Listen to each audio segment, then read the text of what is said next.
건강하셨습니까? 예, 한 분 한 분 제가 지금 얼굴을 다 보고 있거든요. 예, 정말 뵈서 반갑습니다. 예, 잘 지내셨죠?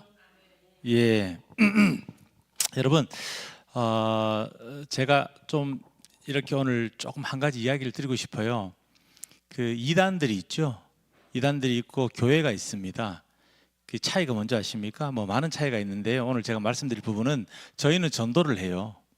사람들에게. 그리고 이제 이단에서는 포교 활동, 포섭을 합니다. 자, 여러분 제가 말씀드리고자 하는 게 이것입니다. 그 교회를요, 저희가 제발 좀 나와주세요라고 부탁해서 여러분들이 오시는 게 아니에요. 이단에서는 그들이 필요합니다. 예, 인적 자원, 물적 자원, 그들을 자원으로 생각하고 재산으로 생각하기 때문에 예, 포섭을 하는 것이고요. 교회에서 전도를 하고 교회에 오세요, 하나님 믿으세요 하는 것은요, 그가 불쌍하기 때문에 권하는 것입니다. 여러분, 찾을 만할 때에 하나님 찾으셔야 됩니다. 지금이 그때인 것입니다. 아멘입니다.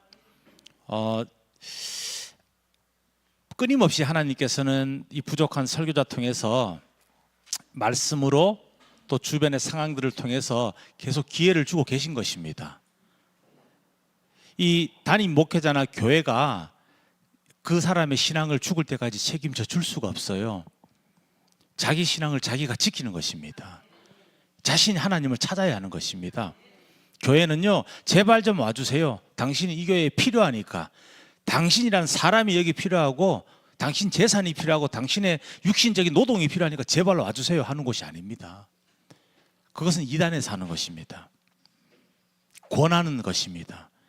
이것이 진짜이고요, 진리이고요, 하나님을 모르는 그가 불쌍하기 때문에 권하는 거예요.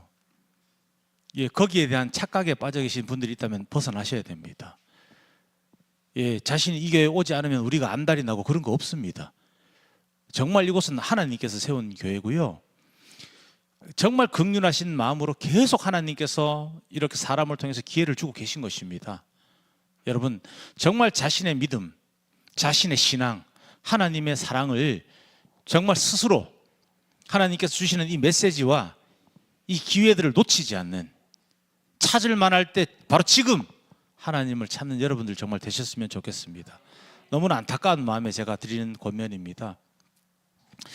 자, 여러분, 각자 손가락 한번 봐주십시오. 손가락 한번 봐주십시오. 예, 부탁입니다. 좀 봐주십시오. 힘든 일 아닙니다. 예, 무엇이 있습니까? 손금도 있죠. 예, 그리고 지문이 있습니다. 오늘 제목 한번 보십시오. 지워지지 않는 하나님의 지문, 이렇게 되어 있습니다. 여러분, 이 지문이 무엇을 뜻할까요? 지문이 유일한 것입니다. 유일한 것. 그리고 고유한 것이죠. 지문이 같은 사람은 한 명도 없어요. 그렇죠? 범죄자들을 잡아낼 때도 지문으로 채취해서 잡아내고, 또 유전자 DNA가 있죠. 그런 걸로 잡아내는 것입니다. 자, 여러분, 이 세상에 그러면 무엇이 녹아있고 새겨져 있겠습니까? 예, 이 세상 구석구석 우리 눈에 안 보이는 이 빛과 빛에 떠다니는 먼지 한 톨에도 하나님의 유일성, 하나님의 고유성, 하나님의 지성, 하나님의 신성, 하나님의 지문이 녹아있다는 것입니다. 아멘입니까? 여러분들 잊고 살죠? 오늘 오시면서 하늘 보시면서 참 하늘 아름답다 생각해 보신 분 있어요? 내 자녀 얼굴을 보면서 얘 얼굴이 어떻게 이렇게 생겼지? 어떻게 이렇게 눈, 코, 입이 다 들어가 있고 나랑 비슷한 애가 이렇게 저렇게 말을 하고 다니지? 참 신기하다, 참 놀랍다 생각해 보신 적 있습니까? 여러분, 이게 정말 놀라운 것들입니다. 이 운행되고 있는 이 세상의 모든 것들이 놀랍지 않은 것들이 없어요. 기적이 아닌 것이 없는 것입니다. 그런데 우리는요, 잊고 삽니다. 그냥 있으니까, 존재하니까 당연한 줄 알고 있는 것이죠. 사랑하는 우리 예수님과 함께하는 교회, 정말 사랑하는 가족 여러분, 오늘 우리가요, 아주 익숙한 이야기입니다.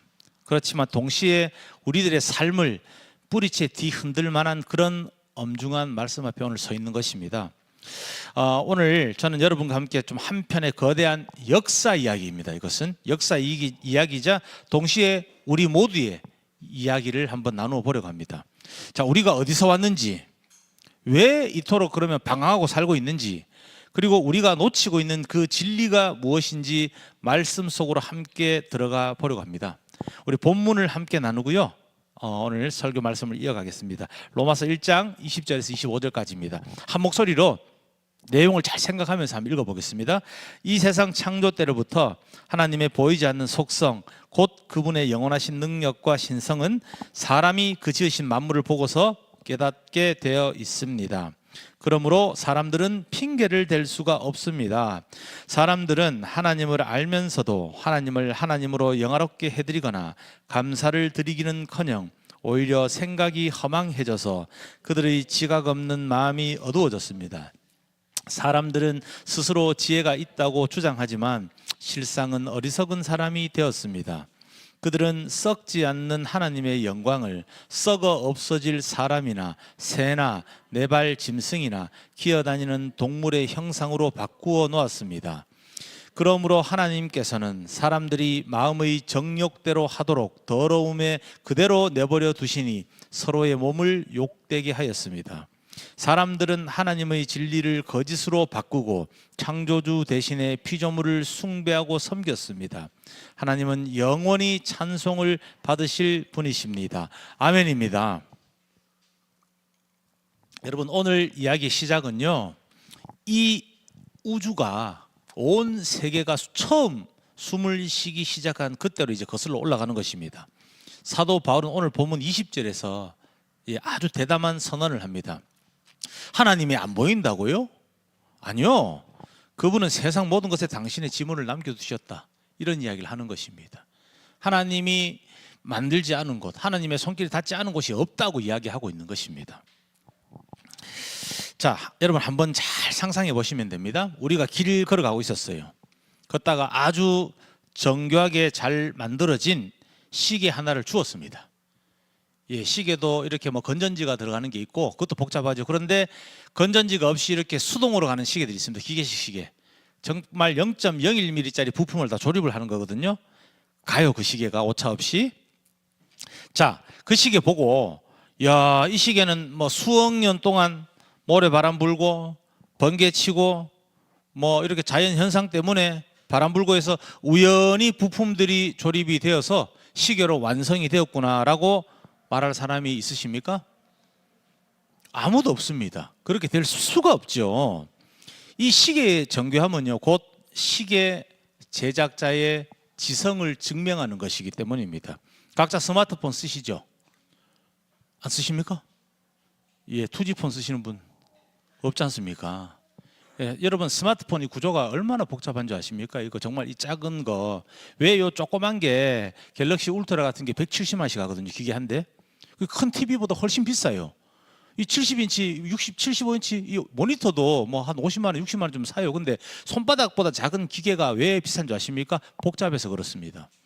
작고 복잡한데 정교한 어떤 기술이 집약되어 있기 때문에 비싼 거거든요. 자, 그게 스마트폰 부품을 쭉 이 바닥에 열거해 놓고 저절로 조립이 된다고 생각하십니까? 수억 년이 아니고 수십억 년이 지나도 조립되지 않습니다. 여러분, 잘 한번 생각해 보십시오. 하물며 그러면 이 우주는 어떻다고 생각하십니까? 이 우주, 이 모든 것들이 우연히 저렇게 조립이 되어서 정말 이 기계식 시계보다 더 정확하게 질서정연하게 이것들이 돌아가거든요. 지구하고요, 태양과 달과 이 거리가 많지도 않아요. 한 1% 정도만 가깝거나 멀면 어떻게 되는 줄 아십니까? 다 타 죽거나 얼어 죽습니다. 못 살아요. 아무것도 살 수가 없습니다. 1%만 차이가 나도 그렇다는 것입니다. 우리 몸속에 세포 하나, 여러분 DNA라고 들어보셨죠? DHA랑 헷갈리는 분들 계시더라고요. 또 누군가는 드나라고 하더라고요. DNA라고 하는데 유전자입니다. 이 유전자 가닥 하나에 담긴 그 정보량이요, 여러분들 놀라지 마십시오. 국립중앙도서관에 있는 그 장서 전체보다 방대하다고 합니다. 눈에 보이지도 않는 이 DNA 유전자 정보 하나가 국립중앙도서관에 있는 모든 장서, 아마 1, 20만 권 책이 있는 걸로 알고 있거든요. 수십만, 10만 권 이상 책이 있는 걸로 알고 있거든요. 최소 몇만 권. 그 양보다 방대하다고 합니다. 여러분, 이 작은 유전자에 이 엄청난 방대한 정보가 들어가 있고 이것들이요 아주 질서정연하게 자리를 잡고 있습니다. 무슨 말이냐면 이것이요 아주 미세한 균열만 생겨버리면 이제 기형아가 나오고, 많은 균열이 아니에요. 정말 아주 작은, 이거 뭐 0. 몇 %, 1% 그 정도의 변형만 생겨도 기형아가 나오는 겁니다. 무슨 말입니까? 이것이 우연이 되었다고 생각하십니까? 여러분, 성경이 오늘 말하는 게 뭐냐면요, 모든, 쉽게 말해서 이 온 우주가 뭐 나무, 풀 이런 것만 얘기하는 것이 아닙니다. 우리가 볼 수 없는 우주 공간에 있는 모든 만물들이 입을 모아서 하나님이 우리를 창조하셨다, 이렇게 아우성치고 있다고 이야기하고 있다는 것입니다. 그래서 바울은 말합니다. 사람들은 핑계 댈 수가 없다. 우리가 하나님을 모른다고 하는 것은 증거가 없어서가 아니라는 것입니다. 여러분 보십시오. 마치 태양 아래 내가 서 있습니다. 서서 눈을 꽉 감고 있습니다. 그리고 얘기합니다. 빛이 어딨냐? 자신이 눈을 감고 있잖아요. 여러분 지금 눈을 감아 보시면요, 무엇이 보일 것 같습니까? 아무것도 보이지 않습니다. 무슨 이야기인지 아시겠어요? 자신이 눈을 감아버리면요 진실을 못 보는 것입니다. 사람은요 정말 이 죄성은 정말 희한한 습성이 있어요. 자기가 보고 싶은 대로 봐요. 맞죠? 자기가 믿고 싶은 대로 믿어버립니다. 그리고 그것을 진실이라고 생각하는 그 순간에 누가 무슨 말을 해도 안 들어요. 바울이 그 얘기하는 겁니다. 그냥 보면 보이는 것들인데 니네들이 눈 감고 안 보고 있잖아. 지금 그 얘기하는 겁니다. 하나님께서는요 이미 온 우주라는 이 캔버스에 하나님 당신의 능력과 신성과 지성을 정말 넘치게 가득 그려 놓으셨다는 겁니다. 자, 그런데 여기서 이제 비극 시작됩니다. 21절 한번 보겠습니다. 자, 하나님은, 사람들은 보십시오, 하나님을 알고 있었어요. 그러면서도 만물을 보면서 분명히 인식했다는 겁니다. 뭔가 절대적인 존재가 있다, 분명히 인식하고 직감하고 있었던 것입니다. 그런데 그들이 택한 길은요 예배가 아니라 거부였다는 것입니다. 여러분, 그 거부의 첫 번째 증상이 무엇인지 아십니까? 바로 감사하지 않는 것입니다. 하나님을 거부하는 첫 번째 증상이요 삶에 감사하지 않는 것입니다. 여러분, 타락이 어디에서 시작된다고 생각하십니까? 타락 한번 이야기해 보십시오. 뭐 범죄 행위, 뭐 그렇겠죠, 그죠? 아닙니다, 여러분.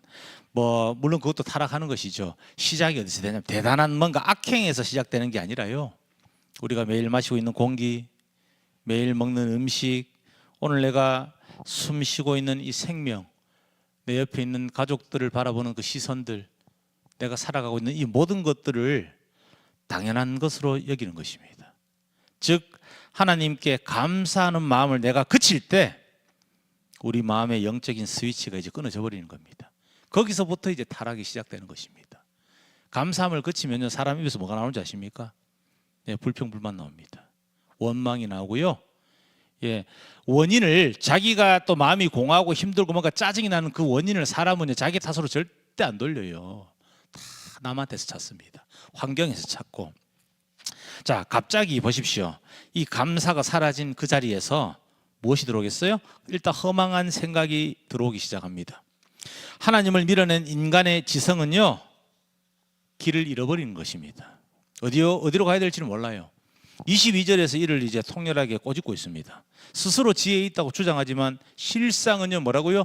어리석게 되었다고 합니다. 스스로 지혜에 있다고 한다는 겁니다. 그런데 실상은요 어리석게 되었다라고 말합니다.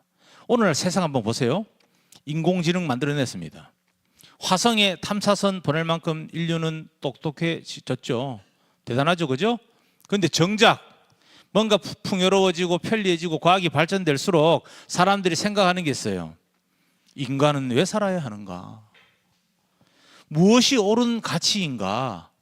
라는 질문 앞에서는 한없이 어리석은 모습을 보이고 있는 것입니다. 여러분, 하나님이라는 그 기준점을 잃어버리게 되면요 그 나침반은 지멋대로 막 돌아갈 뿐입니다. 그것이 바로 성경이 말하는 어두워진 마음의 실체라는 것입니다. 이제 이 이야기가 절정으로 가고 있습니다. 하나님을 잃어버린 인간은 텅 빈 마음을 채우기 위해서 무언가를 이제 찾아 나서게 됩니다. 사랑하는 형제자매 여러분, 인간이 본래 어떤 존재로 지어졌다고 생각하십니까? 인간이 뭐 하나님의 형상 그런 거 말고요. 무엇을 하기 위해서? 인간은 예배하는 존재로 지어진 겁니다. 예배를 함으로써 하나님과 함께 살아가는 겁니다. 그런데 하나님을 예배하지 않죠. 그럼 어떻게 됩니까? 반드시 다른 무엇인가를 예배하게 되어 있습니다. 이 갈망하는 존재로 지어졌거든요. 갈망하는 존재로. 알 수 없는 그리움이 있습니다. 알 수 없는 어떤 본능적이고 원초적인 그리움이 다 있어요. 공허함을 느낍니다. 그거를 종교성이라고 합니다. 학문적인 용어로. 그 종교성이 다 있는 거예요, 사람은. 예? 그러니까 하나님을 못 만난 사람들은요, 자꾸 어딜 갑니다. 산에 가서 구다로 가고, 막 타로 전보로 다니고, 그렇죠. 아니면 막 돈에 집착해가지고, 막 몸이 부서져도 막 야근하고, 막 계속 알바하고 돈만 벌어요. 그래도 안 채워집니다. 채워지든가요? 예? 저도 무속인들을 어린 시절에 이렇게 여러 번 봤어요.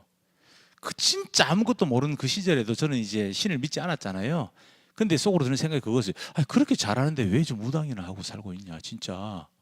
그렇게 다 꿰뚫어보고 다 알고, 뭐 조상들, 귀신들하고 소통이 되고 하면은 뭐 로또나 사지.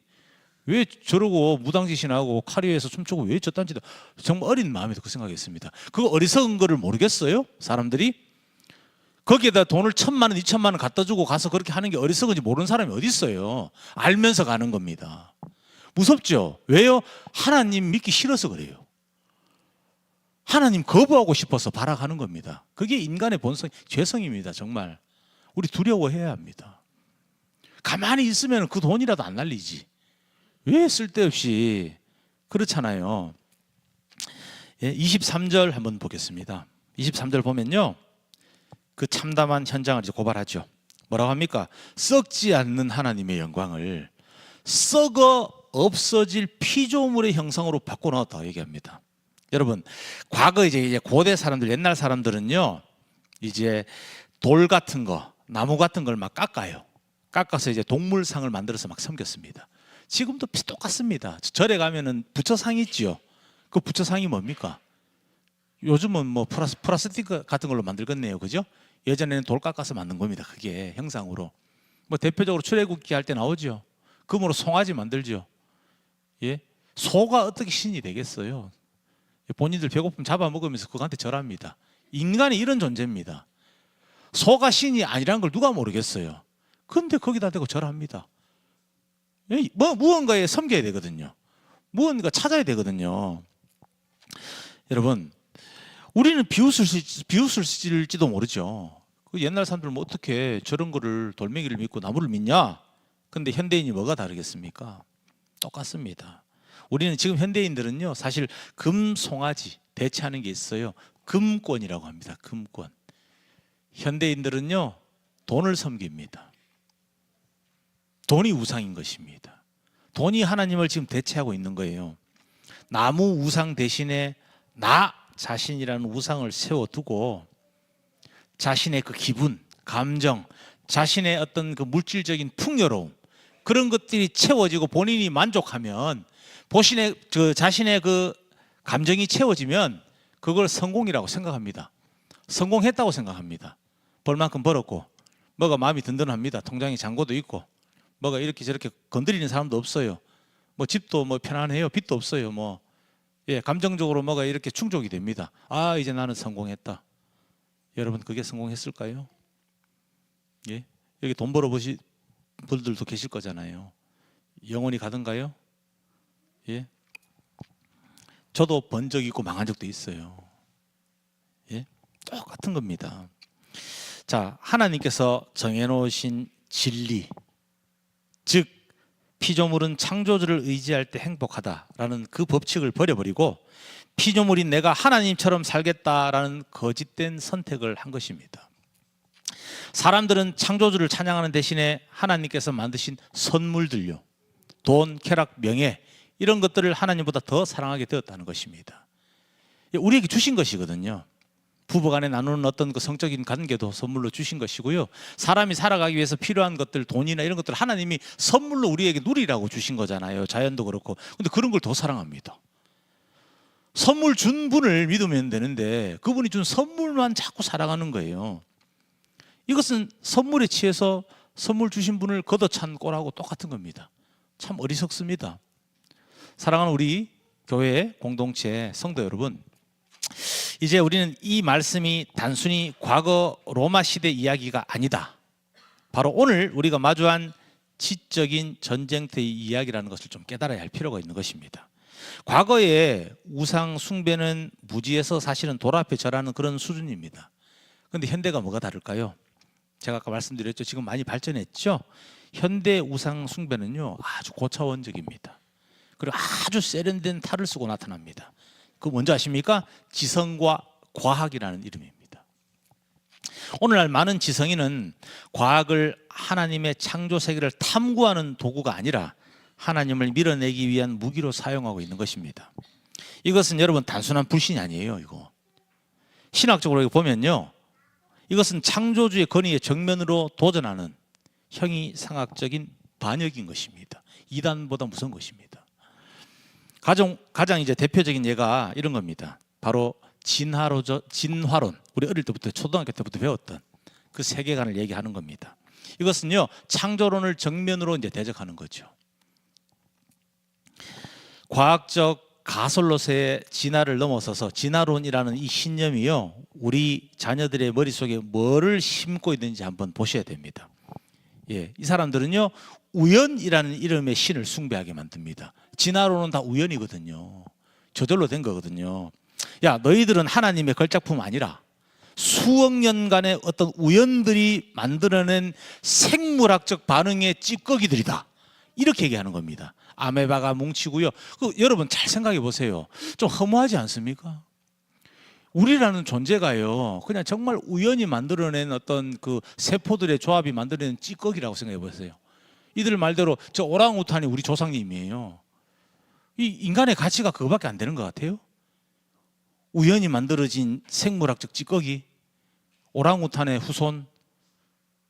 여러분 저는 좀 받아들이기가 힘들 것 같습니다.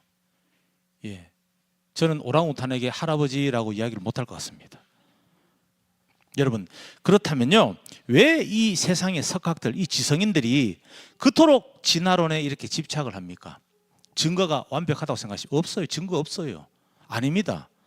여러분 이들은요 하나님을 창조주의 자리에서 끌어내려야만이 인간이 자기 인생의 주인이 되어서 마음대로 살 수 있기 때문입니다.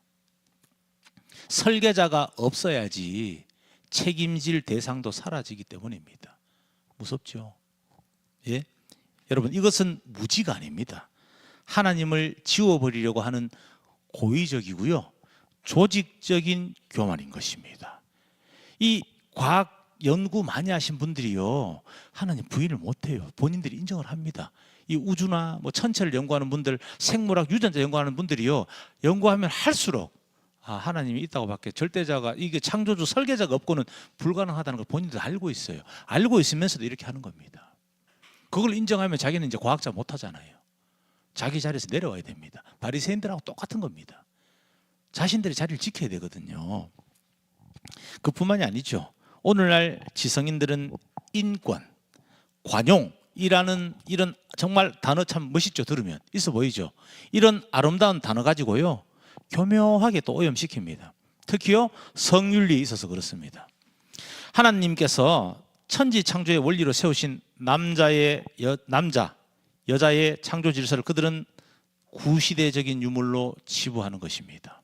구식이라는 거죠. 구식. 무슨 말이냐면요 동성애를 안 하면 구식이라는 겁니다. 인권이라는 말로 그렇게 하는 겁니다. 말장난의 천재들인 거죠. 동성애를 비롯해서 창조 질서의 파괴를 뭐라고 얘기하는지 아십니까? 다양성. 왜 니네들은 다양성 인정 안 해?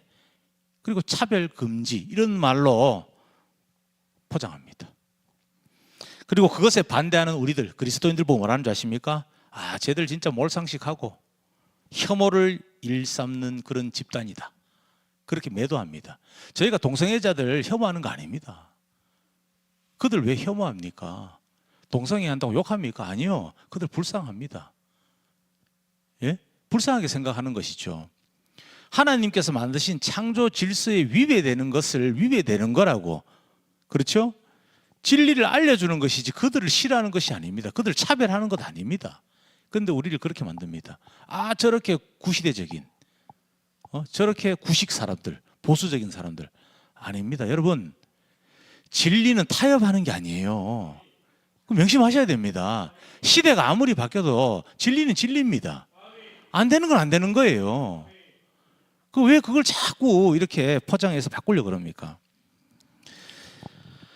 여러분, 이게 단순한 사회적인 현상이 아니라는 겁니다. 사실 이단보다 더 무서운 대적자들의 공격입니다. 여러분 보세요. 이단들은 성경을 왜곡해요. 그래도 시작은 하나님으로 합니다. 성경을 왜곡하는 겁니다. 근데 이 사람들은요, 성경의 기초가 되는 창세기부터 나오는 창조의 법 그 자체를 무너뜨립니다. 여러분, 이 지성인들이 어떻게 보면 정말 무서운 사람들인 겁니다. 그냥 창조라는 법 자체, 하나님을 그냥 대적하는 겁니다. 정면으로 이렇게. 하나님의 신성, 그렇죠? 인격적인 그 사랑으로 지으신 겁니다. 이거 전부 다. 얼마나 섬세하게, 얼마나 정성 들여서, 얼마나 하나님이 할 수 있는 온갖 방법으로 우리를 섬세하게 지으신 거거든요. 그 사랑, 그리고 하나님의 어떤 그 지혜, 지성들, 신성들 다 대적하는 겁니다. 정면으로 반박하는 행위입니다. 그들이 주장하는 지성의 핵심이 바로 이겁니다. 인간의 이성이 하나님보다 우위에 있다. 대학교 다니시면서 철학 공부하신 분들은 대충 그래도 들어보셨을 겁니다. 몇몇 그 철학자들, 고대 그리스 철학자들 얘기했죠. 그러므로 우리는 하나님의 법도 우리 입맛에 맞게 편집할 권리가 있다. 이렇게 생각하는 것입니다. 여러분, 창세기 3장 5절 한번 함께 보겠습니다. 네, 함께 읽어보겠습니다. 하나님은 너희가 그 나무 열매를 먹으면 너희의 눈이 밝아지고 하나님처럼 되어서 선과 악을 알게 된다는 것을 아시고 그렇게 말씀하신 것이다. 이게 어떤 장면인지 아십니까? 사단이 속이고 있던 겁니다. 사단이. 이것이 바로 에덴 동산에서 뱀이 하와에게 속삭였던 네가 하나님처럼 될 거야. 이런 유혹의 현대판 버전이라는 것입니다. 여러분, 하나님께서 선악과 뭐라고 얘기했습니까? 먹지 말라 했잖아요. 언제 이거 네가 먹으면 나랑 비슷해지? 그런 얘기 언제 했습니까? 그렇죠. 이것은 뭐 하나님 말씀을 약간 변개시켰다기보다는 거짓말한 거잖아요. 그냥 완전히 속여버린 거잖아요. 이 진화론 어떤 이 세계관이 그런 거잖아요. 보세요. 성경을 왜곡하는 수준이 아니라 그냥 거짓말하는 겁니다. 하나님 없어. 우연히 다 된 거야. 니네들 아메바가 뭉쳐서 아메바 세포 덩어리야 그냥. 벼락 맞고 번개 치고 비바람 불면서 그냥 물에 휩쓸려 다니다 보니까 저절로 뭉쳐가지고 세포된 거야. 그래서 인간 된 거야. 여러분 믿어지십니까 이거? 그게 더 믿는 게 힘들지 않아요? 저는 누군가가 나를 설계했다고 믿는 게 저는 그게 오히려 편한 것 같습니다. 제가 우연히 만들어졌다는 게 저는 안 믿어져요. 그게 더 이상한 것 같아요. 여러분, 이런 지적 교만은 우리 사회의 법과 교육 문화를 장악했습니다. 이미 진리를 거짓으로 교묘하게 뒤바꿔 놓았습니다. 이거 어떻게 합니까? 쉽죠. 저 어릴 때 학교에서 진화론 배웠습니다. 오스트랄로피테쿠스 이거 배웠습니다. 진짜 그런 줄 알았어요. 어릴 때니까. 막 이 구부정한 원심부터 이렇게 허리 펴지는 그 사진들이 짝짝짝짝 교과서 기억나세요? 그렇게 해서 가르칩니다. 예? 이미 보십시오. 다 장악한 겁니다. 이 세계를. 그들의 논리가. 아무 증거도 없죠. 증거가 없잖아요. 사람이 그렇게 되었다는 거. 자, 이제는 학교에서도 하나님이 세상을 만드셨다 이렇게 말하면 이제 조롱받습니다. 그런 시대 됐습니다. 성경대로 우리가 살아가는 것이 부끄러운 일이 되어버린 그런 세상입니다. 여러분, 하지만 기억하십시오. 하나님의 진리는요, 어떤 투표나 다수결로 결정되는 것 아닙니다. 예, 타협이 되는 것도 아닙니다. 세상에 얼마나 많은 모든 지성인들이 입을 모아서 하나님이 없다 말하고 창조 질서 부정하는 법을 만든다고 해도 만물 속에 새겨져 있는 이 하나님의 지문, 이 고유하신 유일성, 이 신성은요 안 지워집니다. 과학자들이 이거 어떻게, 과학자들도 공기 한번 만들어 보라 하십시오. 뭐 말도 안 되는 소리라. 그러면 본인들이 흙하고 원소 다 갖다 놓고 생기 불어넣어서 사람 만들어 봐야지. 한번 잘 생각해 보세요. 이 사람 몸에 뭐 성분이 한 70%가 물이래요. 물이고 나머지 뭐 그러니까 단백질도 있고 지방도 있고 뭐 칼슘도 있고 뭐 있답니다. 이런저런 인도 있고 그 사람 뭐 70kg짜리 사람의 어떤 그 재료를 딱 가져다 주고 주물러서 사람 만들어봐 하면 그들 만들 수 있겠어요? 만들 수 있겠습니까? 못 만듭니다. 찰흙으로 사람 빚는 게 빠르겠죠, 그죠? 자, 어떻게 주물러 가지고 사람 만들었다 칩시다. 그러면 영혼 불어넣어서 생명 불어넣어서 이 영적인 존재로 살려봐. 걸어다니게 하고 말하게 하고 나랑 기도하고 나랑 소통할 수 있는 존재로 만들어봐. 만들 수 있어요? 이거는요, 뭐 이 과학이요, 뭐 진짜 30억 년을 더 발전해도 안 되는 겁니다. 여러분, 안 되는 건 안 되는 겁니다. 창조주가 할 수 있는 일이 있고요, 피조물이 할 수 있는 일이 있습니다. 왜 이걸 자꾸 착각하고 이것을 자꾸 사람들이 하나님의 권리에 도전을 하는 것입니까? 참 교만하고 어리석은 모습들인 것입니다. 오히려 창조주를 거부하면서 스스로 자기가 지혜롭다 이렇게 자부하는 그 지성은요, 결국 인간을 극심한 허무함과 도덕적 타락이라는 어둠 속으로 몰아넣을 뿐인 것입니다. 우리는 이 지적인 탈을 쓴 영적 전쟁의 실체를 사실 똑똑히 보아야 하는 것입니다. 사랑하는 여러분, 이 세상의 논리에 위축되지 마십시오. 사실은요, 지금 뭐 하나님 믿는 사람보다 안 믿는 사람이 훨씬 많죠. 이 지성인들의 세력이 훨씬 크죠. 왜? 그들은 돈도 많아요. 돈도 힘도 있습니다. 권력도 있습니다. 그렇죠. 정말 하나님의 사람들이 권력 휘두르는 사람 없고 맞지요. 돈에 욕심내는 사람 없잖아요. 당연히 세상적으로는 그들이 힘이 있습니다. 그래도 위축되지 마십시오. 그리고 그 세상에 참 교묘하고 화려한 그 말장난들에 좀 제발 속지 마시길 바랍니다. 하나님을 대적하여서 높아진 모든 그 이론들을 파하고 오직 창조주의 진리 앞에 우리가 겸손하게 무릎 꿇는 것만이 정말 이 시대의 어둠을 이기는 유일한 길인 것입니다. 아멘입니다. 자, 이 이야기의 끝은 이제 소름 돋는 하나님의 반응으로 이어집니다. 24절입니다. 하나님께서는요, 사람들이 마음의 욕정대로 하도록 그대로 내버려 두셨다라고 말씀합니다.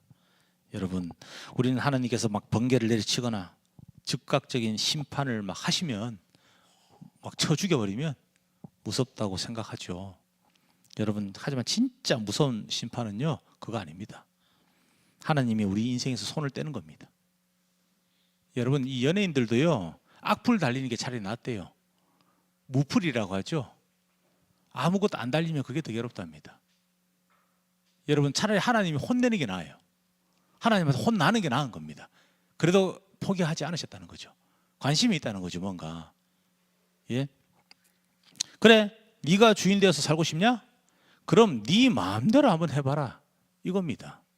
이것이 성경이 말하는 유기, 내버려 두심입니다. 하나님의 어떤 이 보호막이 사라진 인간은요, 이제 어떻게 사는 줄 아십니까?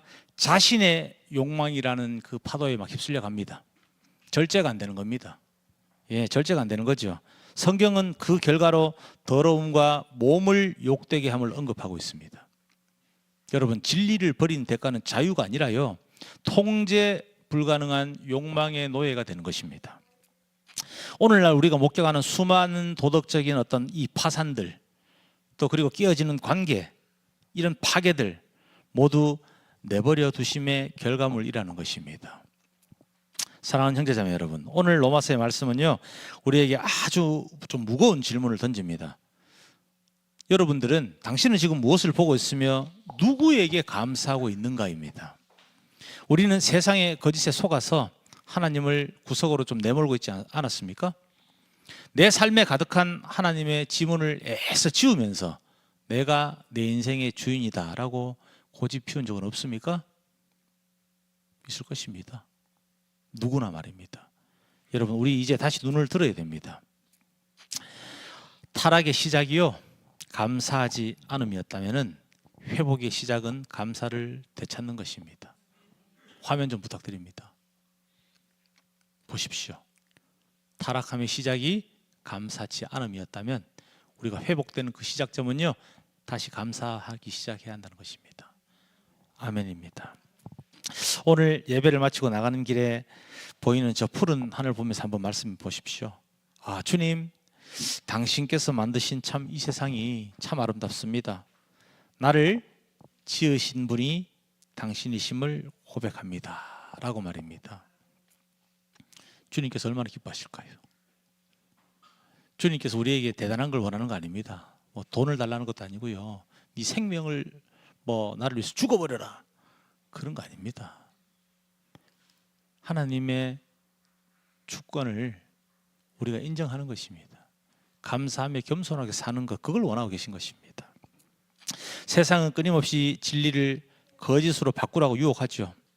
네 인생은 네 것이니까 네 욕망에 따라라, 이렇게 속삭일 것입니다. 그러나 우리는 기억해야 하는 것이죠. 여러분, 우리는 피조물이고요. 창조주 안에 있을 때만 정말 진짜 나다워질 수 있다는 겁니다. 주님 안에 있을 때 정말 우리가 제 역할을 하고요, 나다워지는 겁니다. 25절 후반의 고백이 우리 평생의 고백이 되었으면 좋겠습니다. 함께 고백하겠습니다. 하나님은 영원히 찬송을 받으실 분이십니다. 아멘. 한 번 더 고백하겠습니다. 하나님은 영원히 찬송을 받으실 분이십니다. 아멘입니다. 사랑하는 여러분, 이 진리 위에 여러분의 삶을 다시 세우시길 바랍니다. 흔들리는 거짓의 모래성에서, 이 세상의 거짓 논리에서 내려오셔서요, 변하지 않는 우리 주님, 창조주의 반석 위에 우뚝 서십시오. 그때 비로소 우리 마음의 어둠이 물러가고요, 만물 속에 가득한 하나님의 영광이 우리 모두의 삶을 비추기 시작할 것입니다.